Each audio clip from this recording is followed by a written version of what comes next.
Wow, someone putting Sammy Callahan second. I like it. I like it.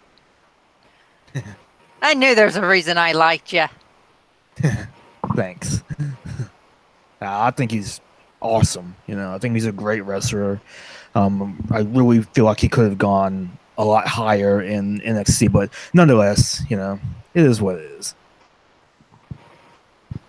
If we're the Solomon Crow gimmick, because that was such a great gimmick, the whole, like you said, just a missed opportunity. He's a great wrestler, and that gimmick was so great in itself.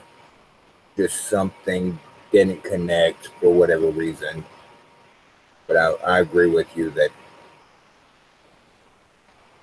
he's not second on my CZW list, but there was so much potential there that just wasn't seen through for reasons we'll probably never know. And I like the hacker gimmick he had in NXT. Like I think that could have, again, just everything about him in NXT, just so much wasted potential. I think the gimmick was really neat. Could have done a lot more with that, but I mean, I'm hopeful one day he'll come back. But Well, hey, are you starting from 10th, or are you going to spoil us with your first? Well, I'm just gonna just jump around here and let you know where I think some of them should be, because some of them I'm not too familiar with. I've seen some of their matches, but not enough to really rate them. And I'm going because I'm more nostalgia than everything. I would still keep MJF's number one just because he does have the belt. No, no. AA is like a long time. She's working CCW longer than CCW. Like AA is old school. CCW old. Yeah, so I said I'm gonna go more nostalgia. I'll be more nostalgia. But number one, I will still keep is MJF just because he is the champion at the moment. He has the belt. He should be number one. But then I would definitely bring up number two would definitely have to be Joe Gacy. He's a foundation stone of CZW. Got to have Gacy in there. Sammy Callahan is coming in, and then of course Matt Tremont. So my number one would be MJF, number two Gacy, number three Sammy Callahan, and number four Matt Tremont. And then number five would be Shane Strickland. Sorry, Metal. it's all right. It's not a bad list. I did not see. I didn't see that top five coming from you. I knew Sammy would be up there. I thought maybe Matt already kind of with his number two pick. I didn't think. I thought that'd be the one that higher than most beyond you. Like I knew he'd be up high on your list. So I guess Strickland, he's so great, but he made my fifth, and then, well, for the top 10, I said it earlier, David Starr, Ace Romero, John Silk, those can all flip flop. Like they're great wrestlers, great performers. The Alice Colon. My top five, I'll go from top to bottom.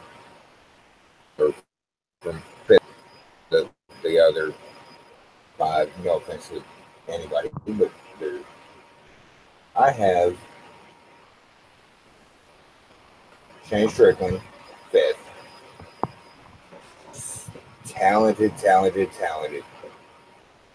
He's getting there. He doesn't do it for me at the moment, if that makes sense. Oh yeah, it does. And then I actually like Matt Tremont. I don't something about like he's I see a About a big guy future in him. killing people. Yeah.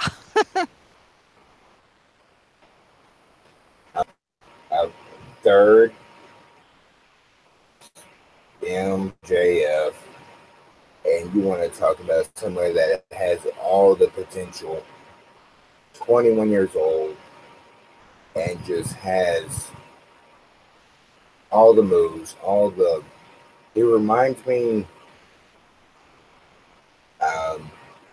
of the adjectives I can't describe. That's what adjective is supposed to do. He reminds me of a young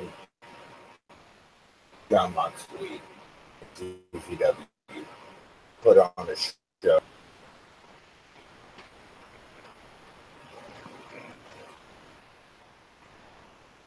And then, Yeah, I've heard of.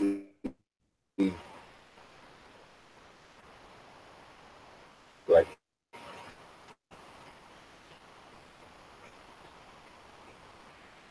Yeah, I've heard. second on my list is. Oh, Go on. Second on my list. I absolutely love Crazy.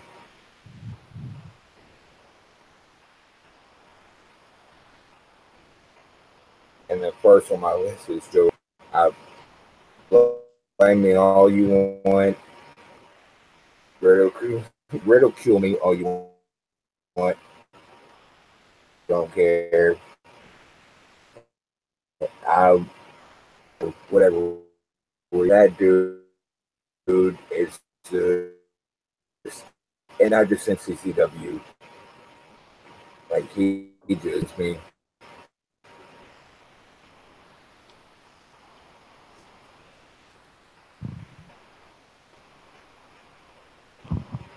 Yeah, I've heard of like Matt Tremont and Joey Janela. I've heard good things about them. So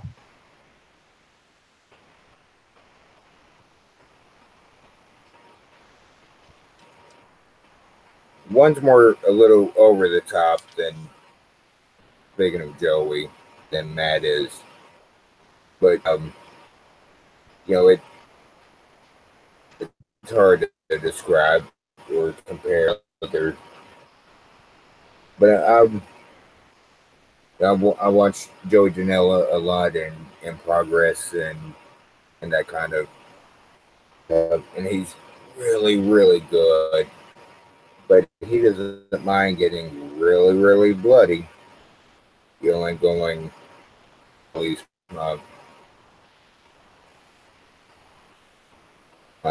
and you know this is February. I like overall, but right now I think I'm sorry I can't stand MJF. I but which that's a good thing, right? Like I'm not supposed to like him. That's right. Yeah, you're not supposed to like him.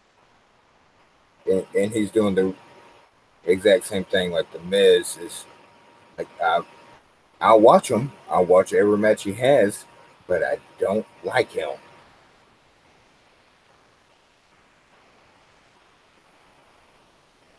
the Miz, Like the right kind of heat. Yeah. Sorry, I had to.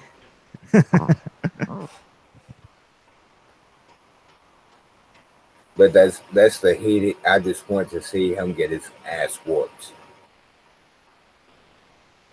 It's not like, oh, I'm gonna not watch it or flip to commercial because it's on there.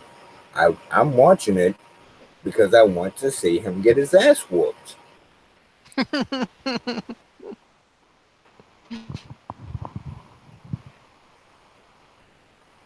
his job then.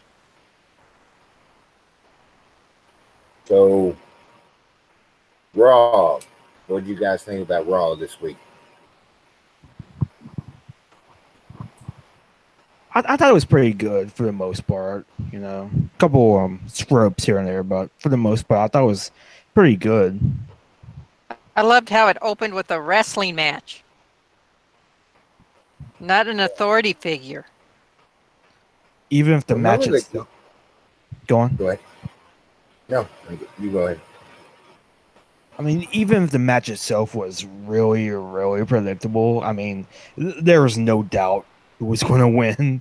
But I think, for what it was a fine match. Nothing really wrong with it. It was nice to see a wrestling match open up a show. So Better than a 20-minute promo of from Steph or H or anybody for that matter. Like, get to the action, kind of. You can have those promos later. It's a wrestling show.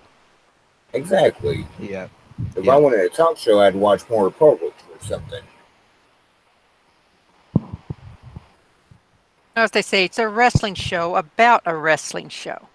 So it should open with a wrestling match.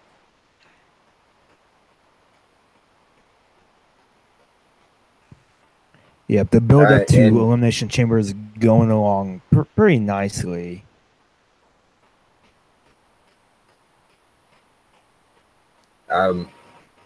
What all confirmed matches are there for Elimination Chamber? There's a few matches on right here. The 2 chamber matches are there. Like the women's match is set. The men's Elimination Chamber match, there's one more guy left. Trying to think of those others. I don't think there are. Oh, Nia Jax versus Asuka is booked for Elimination Chamber, and if Nia Jax wins, she gets added to the Raw Women's title match at WrestleMania. So let's go, Asuka. Let's go, Nia. Sorry, I have to be the one. I know there's no chance in hell, but how do they?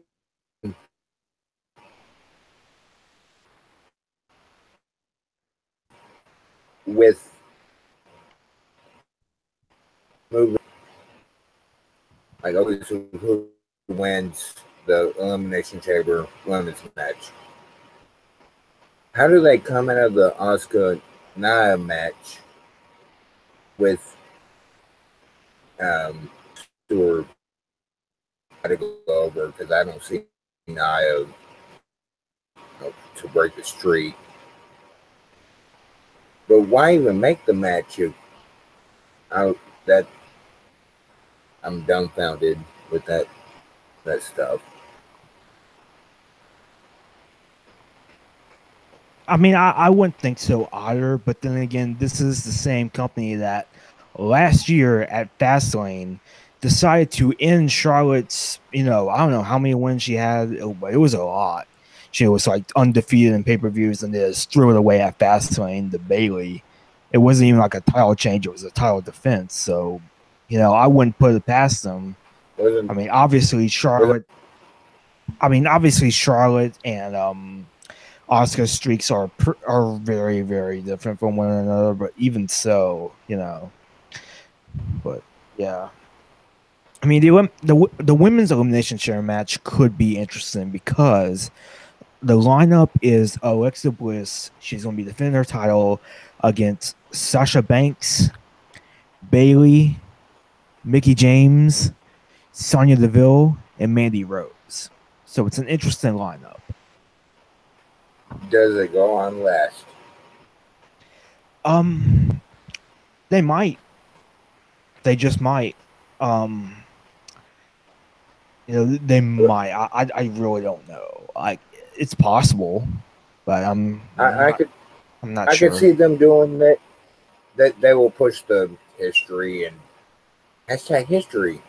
But Right. I could see like legitimately like outside, like I could see because it's for the title.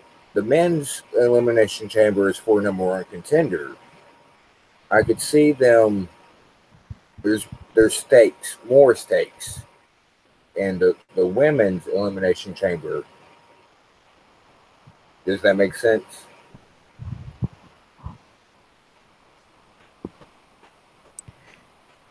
Right. The women's elimination chamber, it has more going for it. You know, see what other stuff happened on Raw. You know, Balor Club still doing its thing. Pretty decent triple threat main event with Cena, Braun, and Elias. And Elias is going to be the last guy to enter the chamber in his match.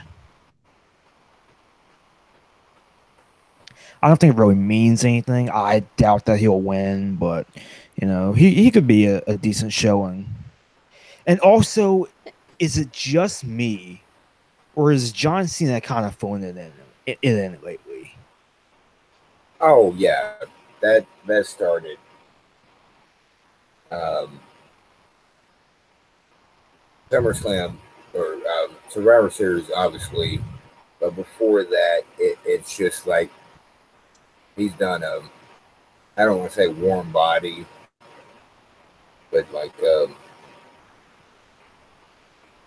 just there kind of thing. And I don't know what the narrative is of what where they're going, but yeah, he's definitely, 2 years ago, or I guess 2.5, 3 years ago now, the matches, and then it's just not there all of a sudden. I don't know what that's been about. Yeah, like, I think it's obvious that the passion just isn't there anymore.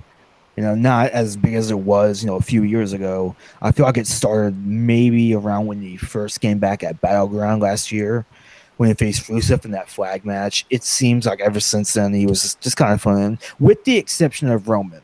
I thought his match with Roman was great. I thought the feud was great.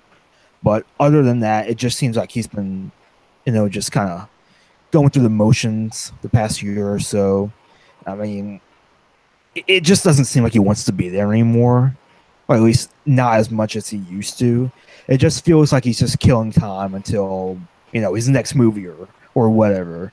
I don't know. It's not the same John Cena um, that we've come to know. And who knows? Maybe they'll work that into her storyline, but I can't really see it happening. But who knows? It kind of makes me wonder when they keep talking about Cena and Undertaker. It's kind of like, okay, Taker, please don't do any more matches. Just leave it as it is.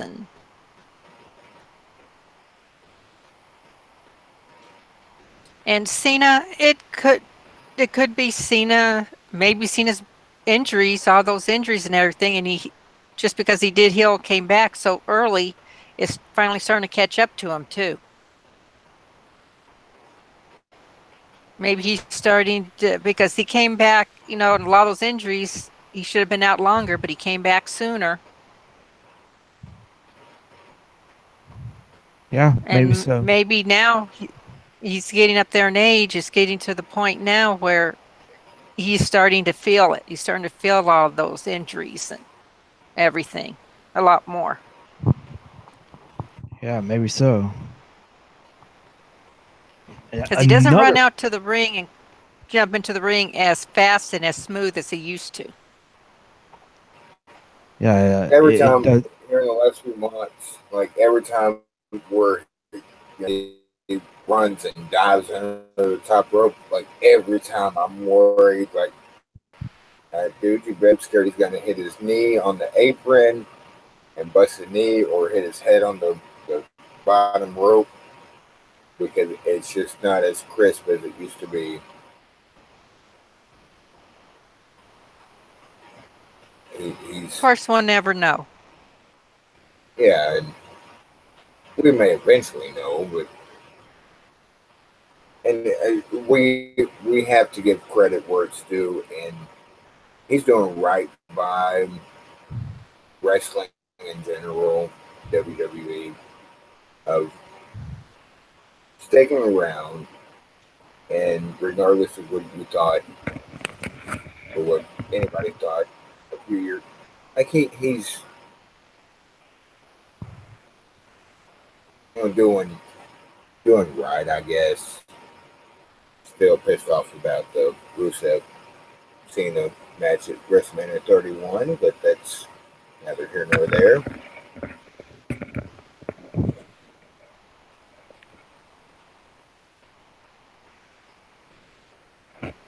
What about SmackDown? I mean, there are a couple more things I want to talk about very briefly on Raw. One I would just want to talk about very quickly. Miz had a match on Raw, and he was still able to cut a promo. I mean, for God's sake, not every single week has to have a Miz promo. It does according to Miz. It does according to me, so I mean, Miz is a godsend. Miz is the I started the best there is, the best there was, but I won't. But this is where opinions are so fun because I love the Miz. TM, I hope you're not listening. I hope he's listening. I hope he is listening. I'm preaching the gospel to him.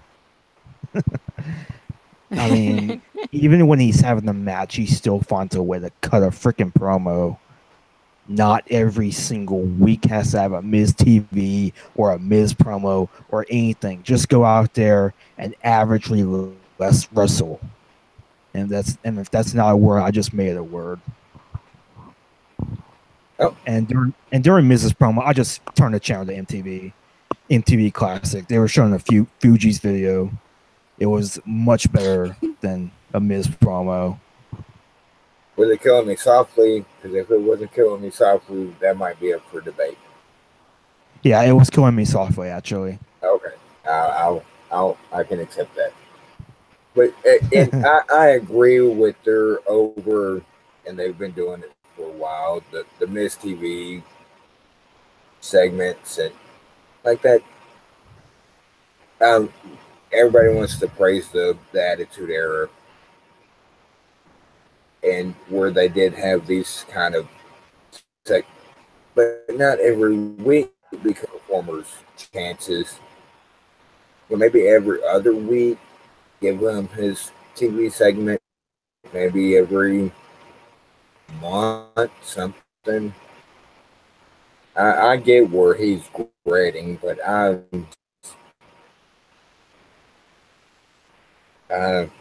it's kind of that every tweener. He's not a. I know why I should absolutely hate this,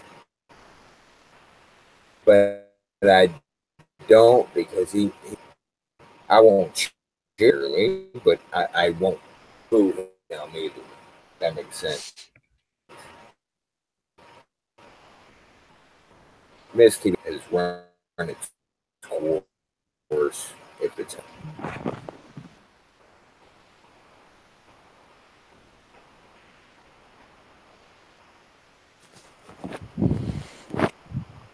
Yeah, I mean, and he beat Apollo Crews to enter the chamber, which, one, why are you even in the chamber? You're the freaking IC champion. I mean, you're supposed to. I mean, I hear all this talk about how, he's going to elevate the IC title. He's going to make that IC title great again. What does he do? His first pay-per-view as IC champion again? He ain't defending the title. He's in the Elimination Chamber match to decide the number one contender for the world title. Just Universal title. Yeah. I mean, I don't see what the point of putting the IC title was on him. I mean, I know it's probably going to last like a month or so. I doubt he's winning it, but still, like, come on. Like, why? What was even the point of putting the title on it? You know. And two, why not put Apollo Crews in the Elimination Chamber? Why not take a risk? Hell. Wuhan Nation. I mean, you don't even have to have him win the thing. I mean, you could just have him be the first eliminated. Really, have him, get all his stuff in, and have him get eliminated by Have somebody. Braun destroy him. Yeah. Have I Braun, mean, you then have wouldn't have Braun to do destroy much him. with him. I mean, don't just job him out or anything like that, but at least you could easily make like a star out of him in there. But for some reason, they decided to go with my personal Mr. Average, The Miz. Oh, I thought we said Mr. Everett for Adam Cole. Nah, Miz is my Mr. Average. Adam Cole is above average. He is not. Oh, fighting words, fight, fight. Adam Cole is better than Miz. That's my opinion. I'm sticking to it. You can and one last stick thing. to it. Go ahead. Go on. Nah. I was just going to say. I was just going to say one last thing about Raw before we move on to SmackDown. Jason Jordan is apparently going to be out for a while. He has a legit neck injury. He got surgery, and I don't know how long he's going to be out. Yeah. Just to be not comical, but so Seth is a bad luck charm. Seth and Dean, Seth and Roman, Seth and Jason Jordan. That's just recently. We won't talk about Seth and Sting, and this is just a joke, people. My last name comes from Seth. I love Seth. That's a thing going on. Oh, Seth is the bad charm. Seth is cursed right now. I do have to grant that the show reunion has just been. It's been a one. Again, if we didn't say we're not PG like beforehand, we're not PG. So if you're underage, quit listening. What the fuck has happened since the show reunion? Like, good gracious. It's just been one after another after another.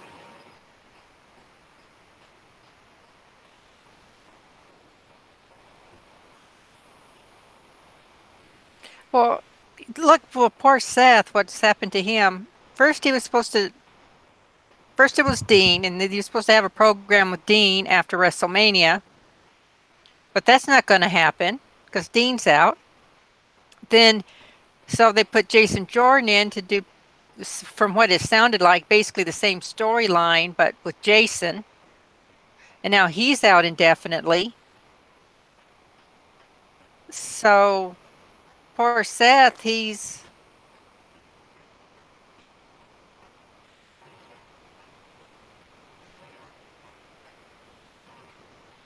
just stuck right now. It's like, I think what he needs to do, he needs to challenge The Miz for the IC title.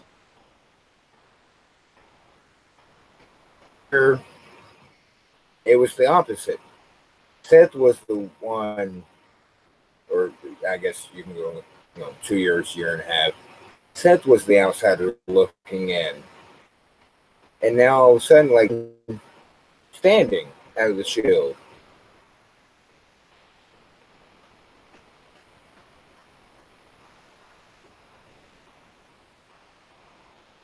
It's been a.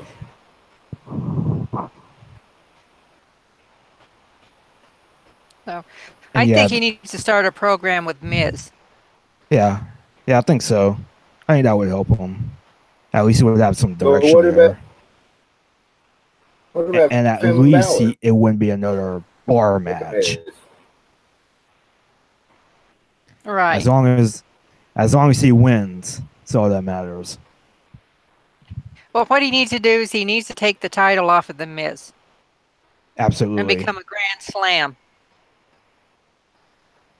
Yeah, absolutely. 'Cause And with Jason Jordan out, it's going to be, the question is, it seemed like they were building towards Jordan Seth at WrestleMania, which would have been, I don't know, like part of me feels like it's the it's a logical choice, but at the same time, it almost felt like a waste of Seth in a way at WrestleMania.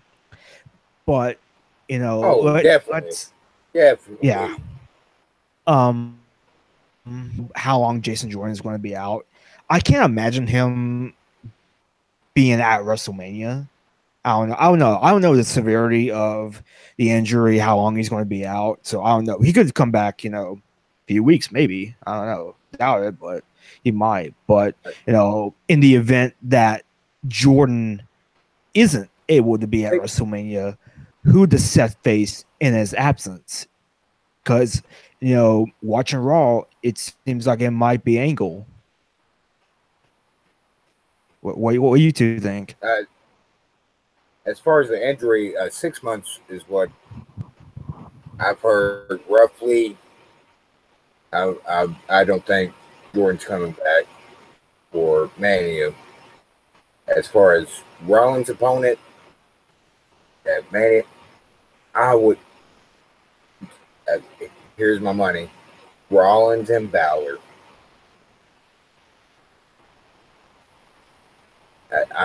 I want to see, and them not like be restricted or whatever label you want.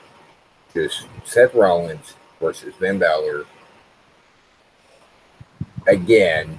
We've seen it at SummerSlam, but like um, now you have a little more stakes. Even there, if there's not a belt with it, like the Universal title, and Balor got hurt, but just an all out. I go all indie on it because they can. They've done it before. That's who I'd like well, to. yeah, they did that a lot when AJ and Dean faced off against each other. They let AJ and Dean go a little bit harder. Yeah, just let them go, and obviously the performers themselves will, but no agent, no like, hey, this spot needs to happen, this spot needs to happen. Just hey, you two go put on a show, and they will deliver.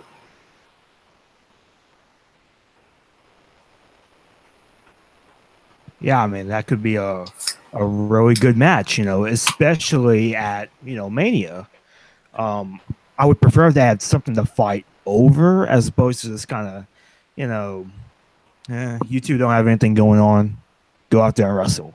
I'm not really a big fan of that. Like it can work sometimes. Power and Styles at TLC. That was great. But it's a very rare occurrence where that works. At least for me, anyway. Well, if Well, they then wanted to, they would have to let start a story now, a good storyline now, to kind of get them to WrestleMania. Right. Right. Because there would have to be a have Balor take storyline. the have Balor take the IC championship off the Miz and go from there.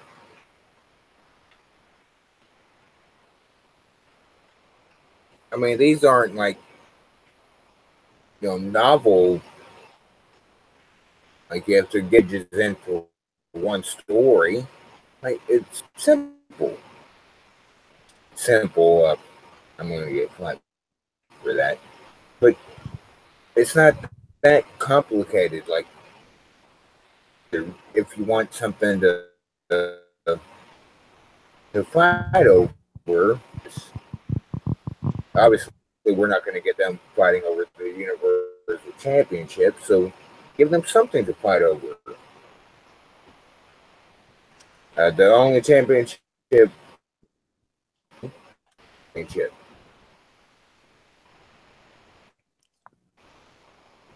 at the Universal, and the only championship, first championship, and the only championship Balor's ever won was the Universal. That there's a story there.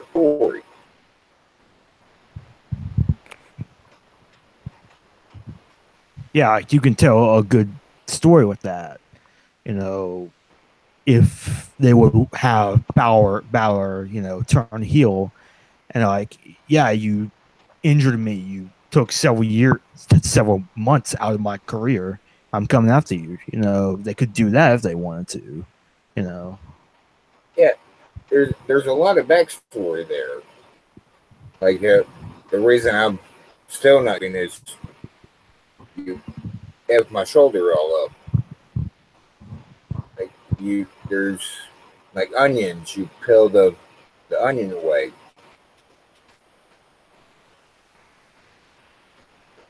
All right, SmackDown. I thought SmackDown was okay. It was what it was. I mean, I'm just glad that they toned down the graphics this week. I mean, there were still some annoying parts of it. Like the karaoke bit in Aiden English's intro, I was like, for one, it was completely out of sync the entire time. and two, I don't know, like they did it when like R-Truth and Goldust were still teaming together, and I thought that was actually, I mean, I thought that was a cute bit because they were faces and all, but as heels, I don't know, it didn't really make much sense to me. And another part was when Shelton Benjamin and Chad Gable were cutting that backstage promo, which I don't know, like if they were shooting it on like a phone, it would have made more sense. But it was just like a normal WWE backstage promo, and it didn't quite fit. But yeah, I thought SmackDown for the most part was it was okay. It wasn't anything great, but there wasn't anything horrible about it either. Hey, Well, as SmackDown Live was to me was just took up 2 hours of my time. I didn't like it opening with it making it the Shane and Brian show. it used to be so much more. I wish we could go back to end of 2016. Just after the brand split. Yeah, it wasn't the split. It was the shakeup. I mean, they were all cylinders. When I could find time to watch one or the other, there was a time like I'm watching SmackDown, and now it's like, yeah, I'll watch both, but honestly, I'd say it was even before the shakeup. Like I thought SmackDown was going downhill around, TLC 2016. I thought that was a terrible pay-per-view, and it seemed like ever since that pay-per-view was just going downhill and downhill. And I mean, I'll give this it's at least better now than it was, but it just seems like every SmackDown episode is just okay. It's not as good as it used to be. They lost that step.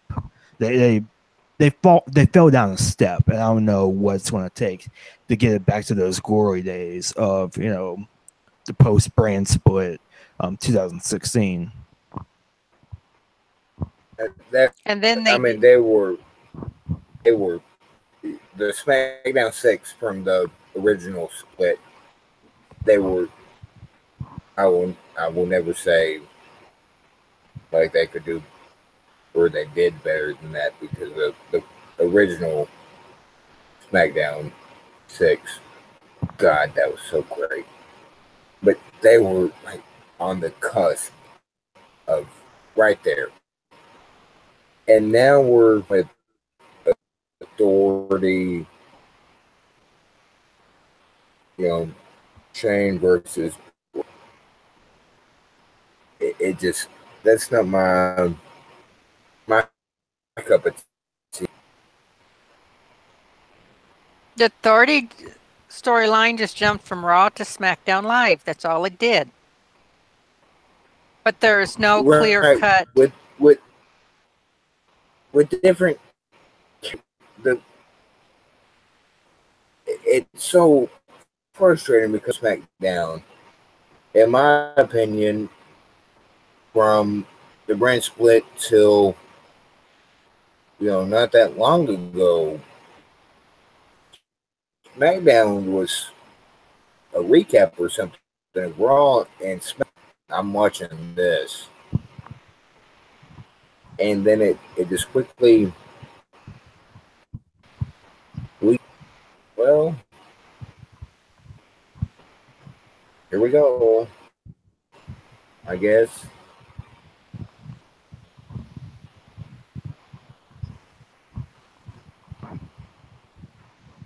Yeah, I mean, Back down.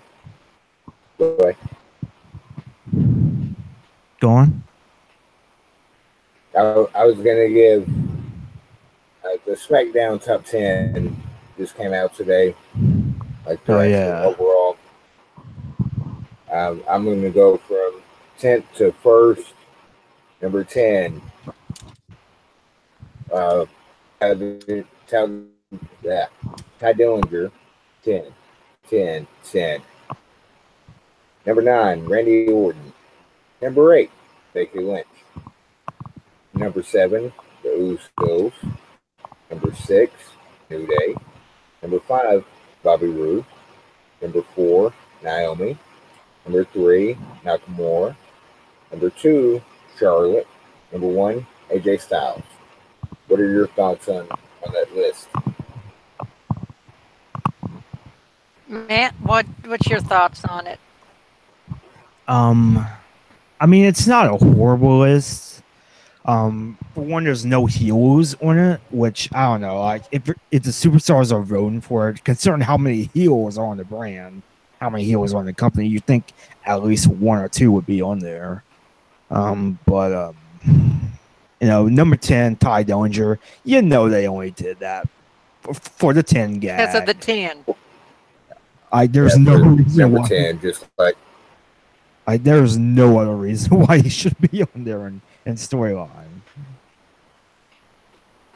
9, Randy Orton. I mean, whatever. I mean, Randy Orton's just kind of there now, even though he might be going into the United States title scene. But he's just kind of there now. Number 8, Becky Lynch. Why is she so low? Why is she so low in the list? I don't get it. And that's what. Number 7. Go on. No, I'll let you go through your list. I wasn't sure what you were doing. Go ahead. Number 7 were the Usos, which good. Number 6 was the New Day, which was actually never mind.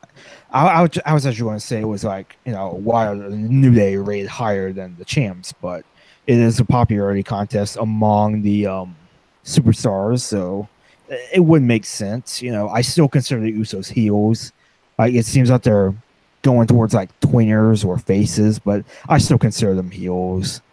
Number 5. Who was number 5? Okay. Bobby Roode. Oh, Bobby Roode.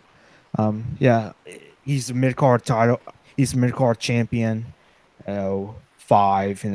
Halfway up the list. A good spot, like the perfect spot for him. Number 4 was Naomi, which I don't know. I'm kind of confused why she's so high up on the list. It doesn't quite make any sense to me, but whatever. Number 3 was Shinsuke Nakamura, which I'm kind of surprised by. I figured he would be at least number 2, maybe. Number 2 was Charlotte Flair, which makes sense, I guess.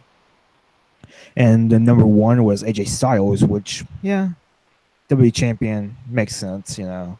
So I think the list made sense for the most part. There's a couple of people I would have switched around, maybe a couple of people I would have put up in there. But other than that, I think it was an okay list. Do you see this as anything other than kayfabe list?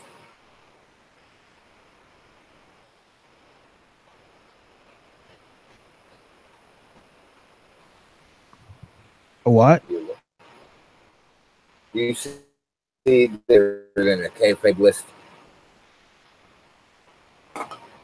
Yeah, kayfabe list. Like, I mean, my personal list would basically just be the same. I would probably flip around Naomi and Becky Lynch, and I would probably have let's see, I would probably put someone like maybe either Sami Zayn or Kevin Owens at number 10. You know, other than that, but that's all I would change. Hey, what's your with the overall Well, list? What do you think well, of what it? What would I you do change? is I'd switch Becky and Naomi, and I'd switch the Usos and New Day.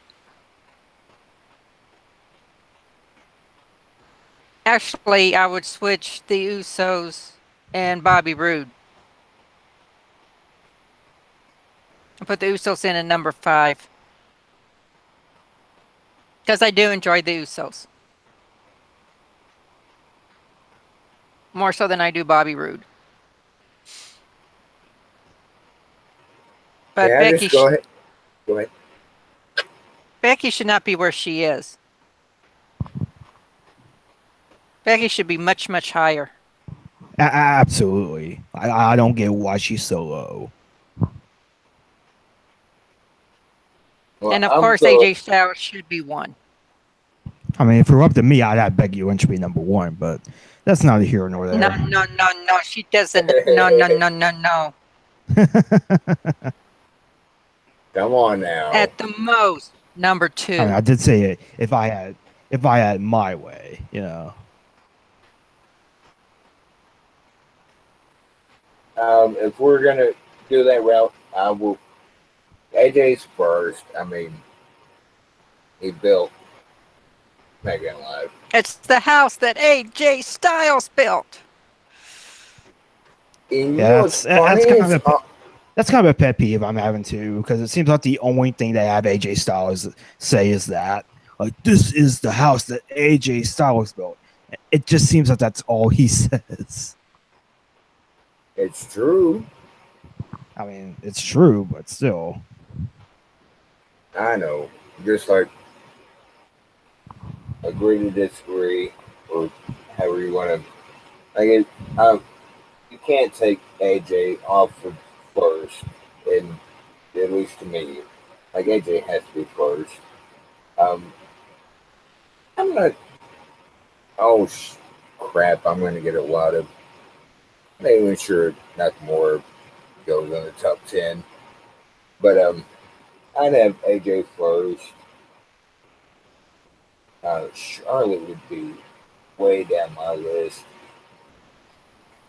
Naomi wouldn't even. She might crack the bottom of my list. Bobby Roode would be on my list. Period. But what about like Rusev? Excuse me for a moment, folks.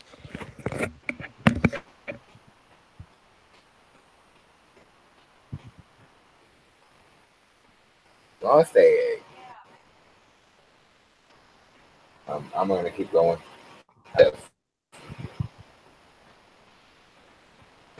I don't get. I know how the votes work and whatnot.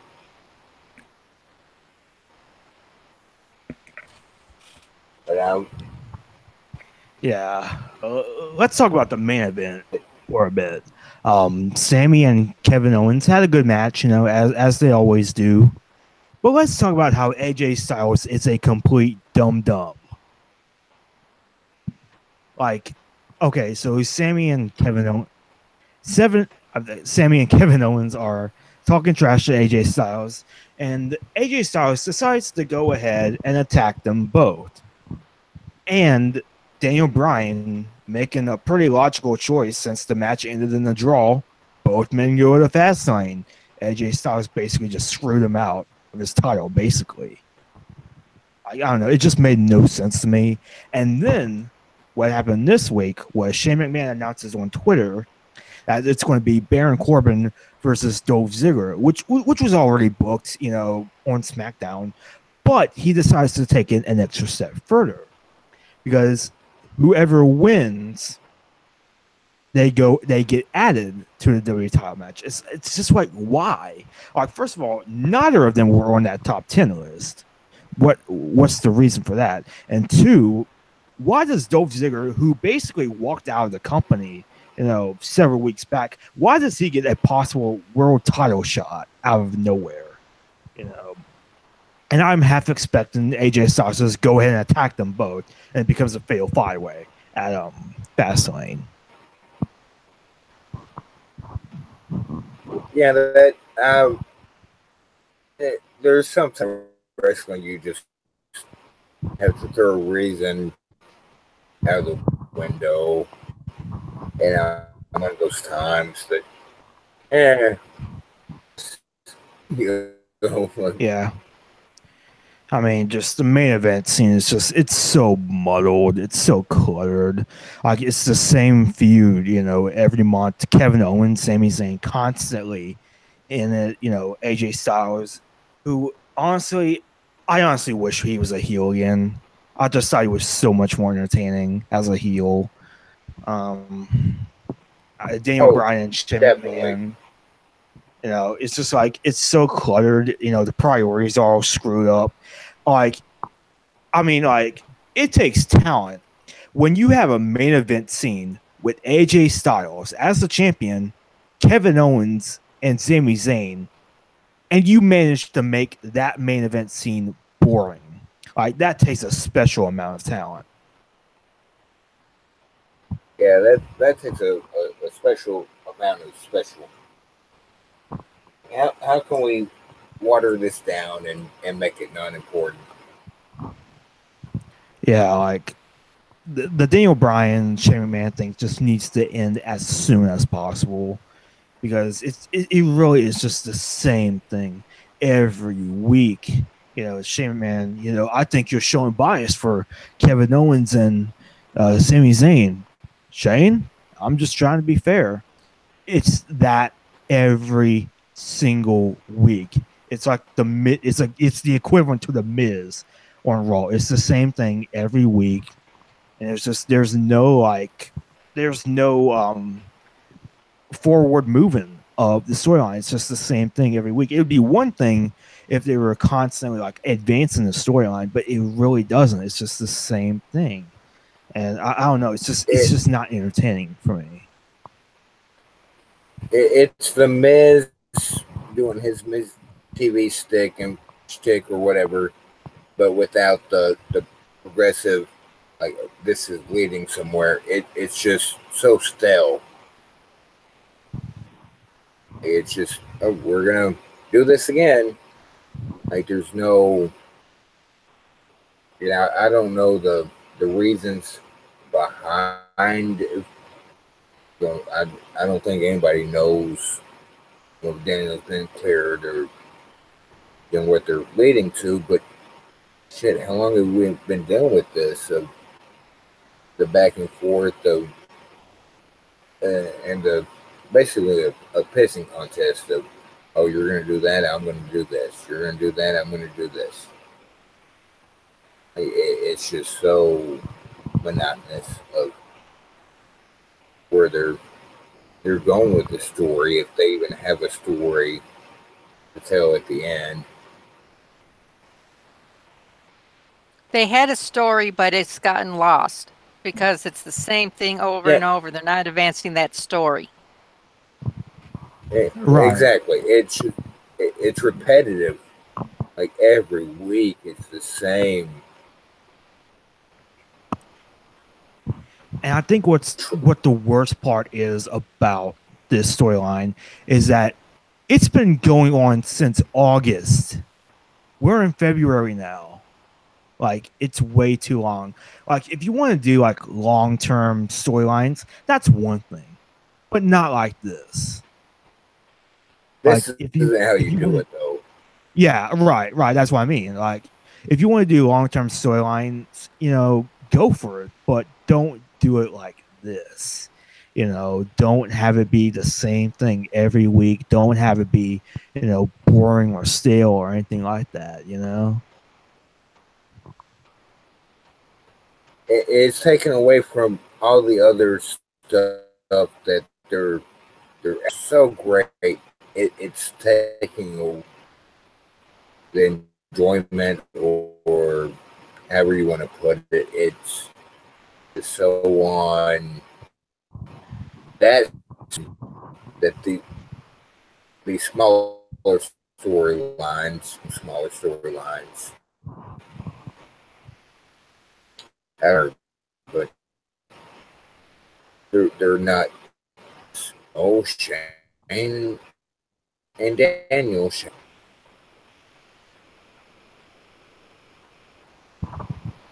Yeah, man. And as far as the other stuff that happened on SmackDown, Bobby Roode versus Rusev, it was okay. It was what it was. It was just it was fine. There was really nothing wrong with it. I know a lot of people were probably upset that Rusev didn't win, but I'm honestly glad that he didn't. One, it's way too early to take the title off of Rude. He just won a few weeks ago.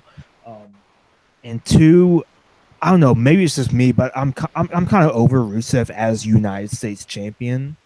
Just have him compete for another title if you want to, but I don't know, just the United States champion. It's just like we've been there before. Move on to something else.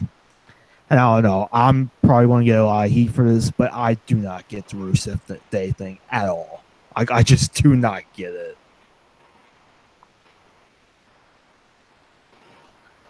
I get it, but you can put me in the same that I get the crowd getting behind him. I love Rusev, but this whole I like him too.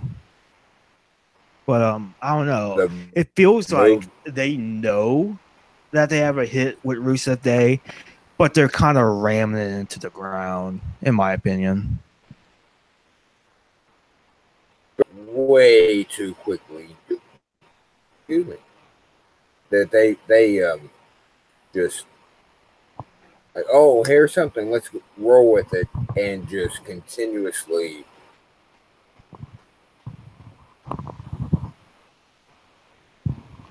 And in the women's division, it looks like they're going to be doing Charlotte and Ruby Riott for the title, which honestly, that could be a really good feud. It could be it could definitely be a really good match. I've been waiting for Ruby Riott to get like a spotlight on SmackDown, and this might be her big opportunity. And I mean, Charlotte needs to do something, between now and Mania. And a feud with Ruby Riott would be a good little placeholder feud for her. Yeah, I can. Hopefully, that's. I think both of them can. Obviously, Charlotte can deliver. Ruby, obviously, as well, can deliver. But the booking of, like, just do them right. That's like it's everything is right there in everybody's laps, and that goes for SmackDown and Raw. There's so many things that are right there. Just tell the story and let them, do it in the ring. And the two that I think can do it the most Charlotte and Ruby. Okay, so much potential to Screw it up. and don't make it so complicated. Tell a story. They will. They'll Very make it complicated. They're going to try to take a 6-month storyline and rush it so it times out at WrestleMania. Yes, I'm pretty jaded when it comes to things like this. I mean, I don't That's why really we blame love you. you.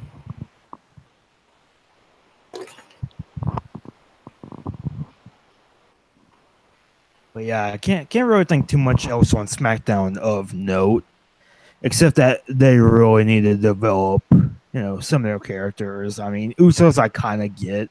Like the Usos, I don't know. To me, they honestly remind me of the Undertaker in mid 2002 when he kind of turned face, but he's still kind of in that weird like limbo where they kind of want to turn him face, but they still want him to complete a heel run.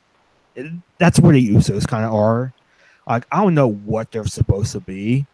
I don't know if they're supposed to be heels, tweeners, face. I don't know. I consider them heels, but and as far as the Bludgeon Brothers goes, man, do something else other than a freaking squash match. Like I don't know. It's like it's the same thing every week. It's like the Miz on Raw, and like it's obvious that they're building them up for a tag title match. I mean, it could be at Fastlane. It could be at maybe even at WrestleMania. Maybe I don't know. Just I wish I would just do something else with the Bludgeon Brothers. You know, like what I feel about. Go on. But no, was just you go ahead. I mean, the way I feel about the Bludgeon Brothers booking is I feel like they're trying to repeat the success of Braun Strowman, but they're forgetting everything that made Braun Strowman work. It's not that the guys, the Bludgeon Brothers, can't work because they can. Luke Harper, arguably the most underrated talent on SmackDown, one of the most underrated guys in the company. Eric Rowan, he's fine. I don't know. It feels like they're taking all the wrong hints. Like at least with Braun, he always made the point of saying that he wants more competition.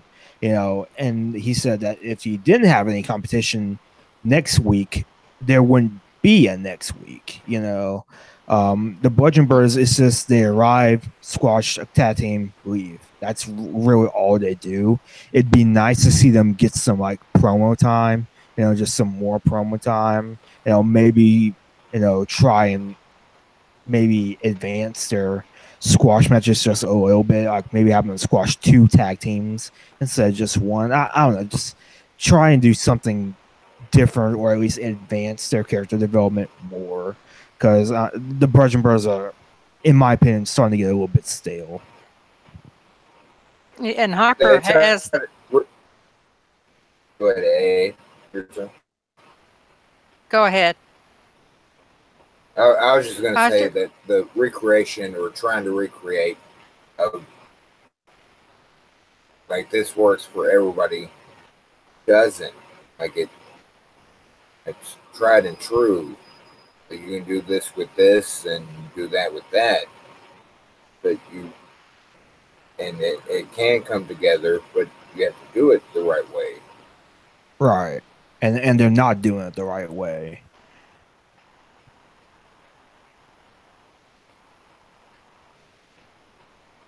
What I was going to say was, and Harper, he has the ability to do some good promos. He's proven that. Good Lord, does he ever.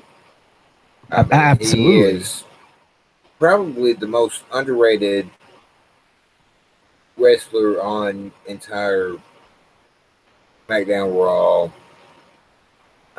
I have to give Harper as the most underrated. He has the promos. He has the size. He has the in-ring ability. He, he has it right there, and they just won't let him unleash that.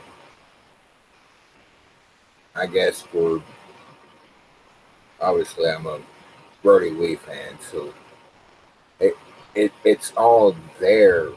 Let it go. Just let it go, and they won't. It's like that match at Extreme Rules that he had with Dean Ambrose. Okay, granted, most of it you didn't see anything because they were out on the town having a good time. But the chemistry worked. Man, they worked so well together. When you did get to see them tangling up, they tangled up really well together. He's got it, and he puts on a good match with almost everybody.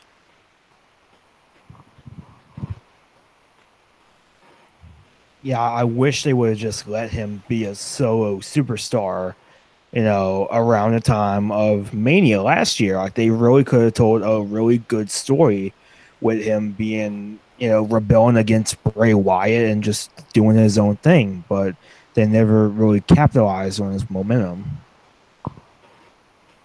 And they haven't. There's been, even before then, of this opportunity of Harper. No offense to Rowan, because Rowan, he's decent, but Luke Harper has this. He has the charisma, the check marks we all make it. Luke Harper has it, size, charisma, ability, like that, and they've never just said, "Go, just go for it."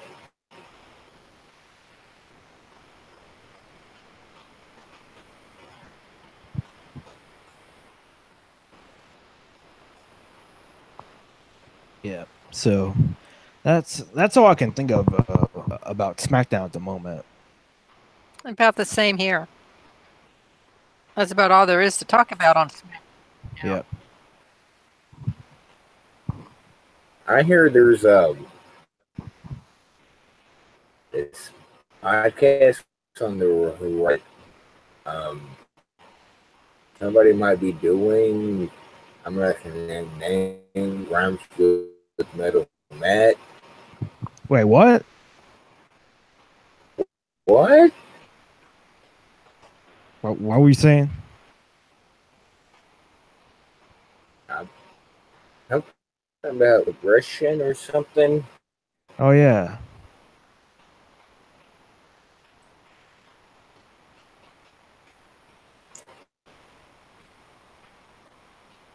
Do you want me to talk about it now?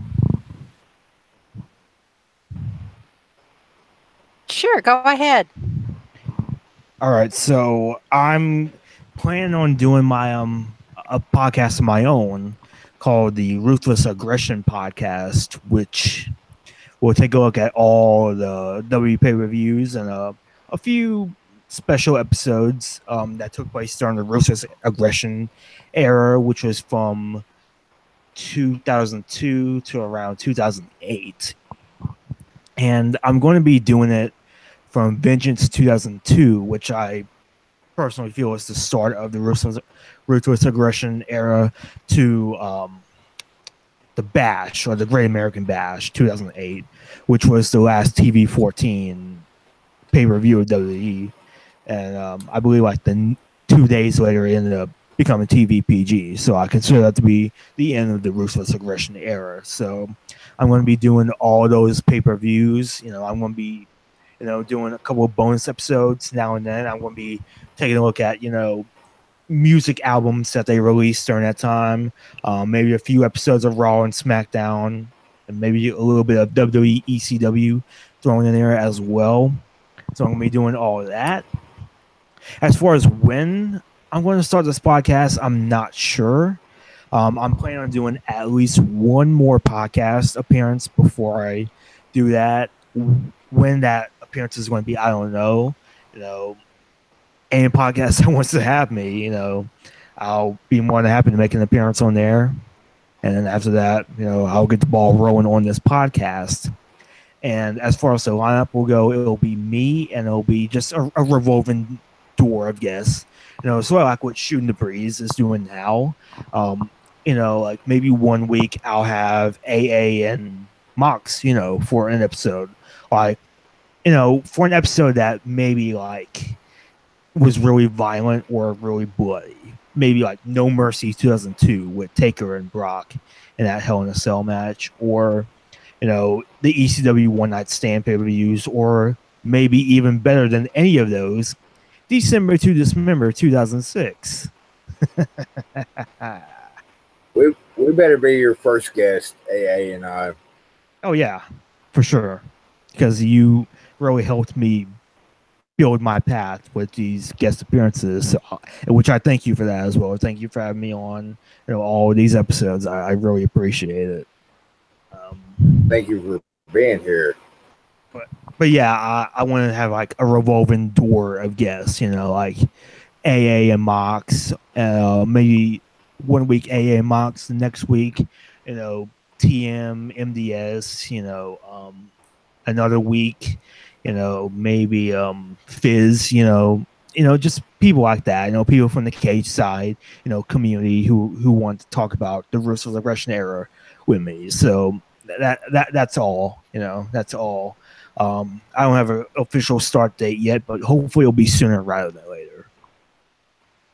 It'll be tomorrow. God dang it. It's tomorrow, so you got... I'm just kidding.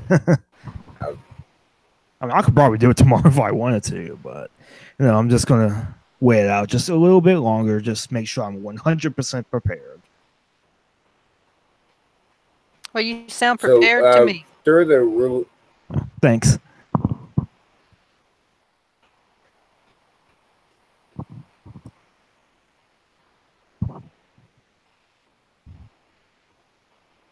One more time. I guess this is going to then wrap it up for episode 5 of Violent Wrestling Podcast.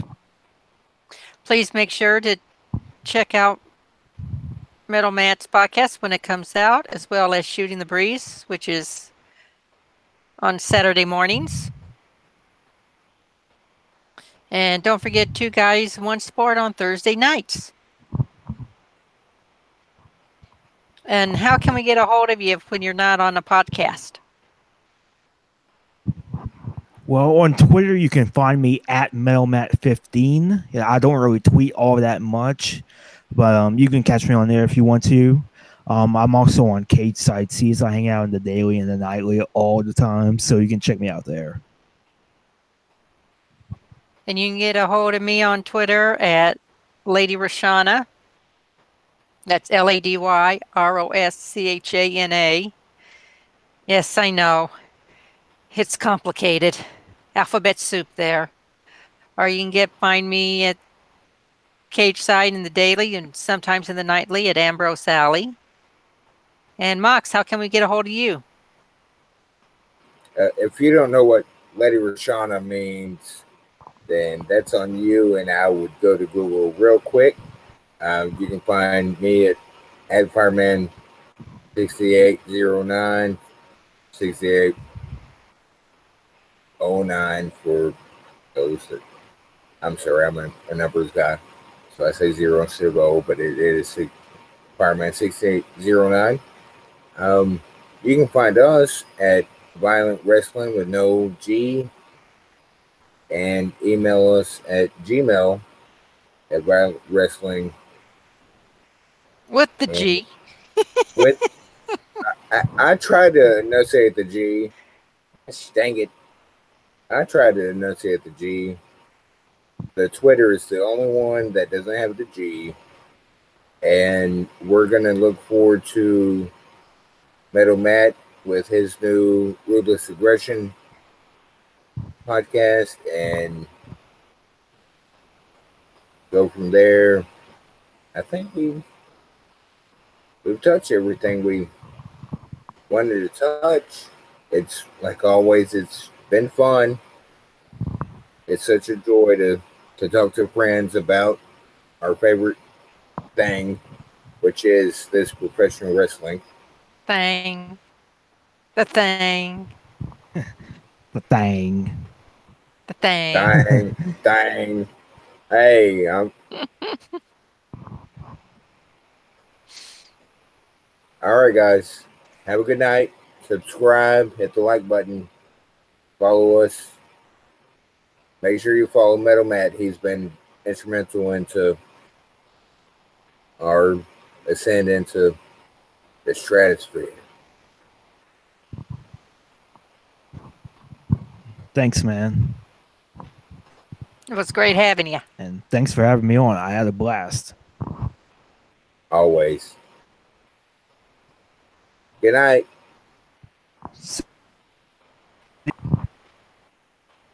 Wouldn't want to Nasta. be you.